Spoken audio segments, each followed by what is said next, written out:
माननीय राष्ट्रीय अध्यक्ष जी अखिलेश भी आए थे और बहुत हिम्मत बढ़ाया, हमारी साहस बढ़ाया।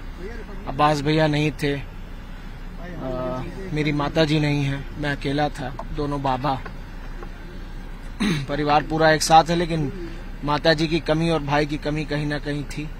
भैया ने आके बहुत हौसला दिया, बहुत हिम्मत दिया है और यकीनन उसका प्रभाव हम लोगों के सीनों पर पड़ा है। और जितने भी, क्योंकि मैं अकेला सिर्फ उनका पुत्र हूँ, ये तो मुझसे रिश्ता है, लेकिन लाखों करोड़ों लोग जो मेरे पिता जनाब मुख्तार अंसारी साहब को अपना रहनुमा समझते थे, मसीहा समझते थे, जो गरीब थे, उनका भी हौसला माननीय राष्ट्रीय अध्यक्ष जी ने बढ़ाया है और उनको भी हिम्मत और साहस देने का काम किया है। और हम इसका प्रभाव हम सबके सीनों पर, हम सबके दिल पर पड़ा है। निश्चित तौर पे ये मुश्किल की घड़ी है, लेकिन आगे का रास्ता आप किस तरीके से देखते हैं? क्योंकि जो यूपी गवर्नमेंट है वो लगातार एक तरीके से हमलावर बनी हुई है। खुद सीएम योगी आदित्यनाथ इस तरीके के बयान दे रहे हैं कि जो भी इस तरीके का कानून व्यवस्था में बाधक बनेगा उसका राम नाम सत्य कराया जाएगा। तो इनकी पूरी जो बयान है उसको किस तरीके से आप देखते हैं? देखिए, हम तो ये कहेंगे कि जो उनकी गोद में है, जो उनके अपने हैं, चाहे सौजाती गुंडे हों, चाहे माफिया ब्रजेश सिंह हो, चाहे माफिया त्रिभुवन सिंह हो, चाहे और भी, उन पर कोई कार्रवाई नहीं होगी। उनकी गाड़ी की तलाशी भी नहीं ले सकता है कोई। कार्रवाई करना तो बहुत दूर की बात है।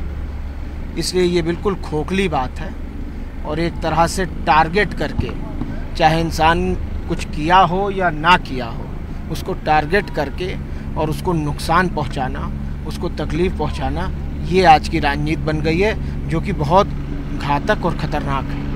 आप लोग के परिवार की ओर से जो शंका जाहिर की थी, हम लोगों ने भी बीएचयू के एक्सपर्ट से बात की तो उन्होंने भी आपकी ही बातों को आगे दोहराया। तो आप कह रहे थे वही बीएचयू के एक्सपर्ट भी कह रहे हैं। देखिए, हम तो ये फिर कह रहे हैं आपसे, ठीक है? एक मिनट रुक जाओ यार। नहीं, वो नहीं कह रहे, ये इम्पोर्टेंट भाई, इम्पोर्टेंट।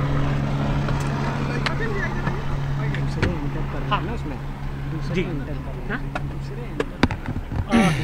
आप लोग जिन बातों को लेकर शंका जाहिर कर रहे थे, उन बातों को जो बीएचयू के एक्सपर्ट हैं, फॉरेंसिक एक्सपर्ट, उन्होंने भी कहा कि नहीं, अरे सारी चीजें संभव हैं। सब खोलेंगे, सब राज खुलेंगे, तह बतह खुलेंगे, कुछ आज खुल जाएंगे, कुछ कल खुल जाएंगे, कुछ परसों खुल जाएंगे।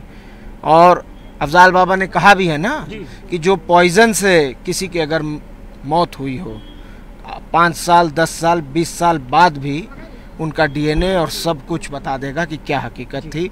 आज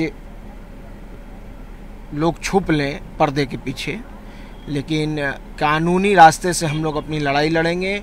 माननीय न्यायपालिकाओं पर यकीन है और हमें ये भी यकीन है कि आज नहीं कल सच खुलेगा।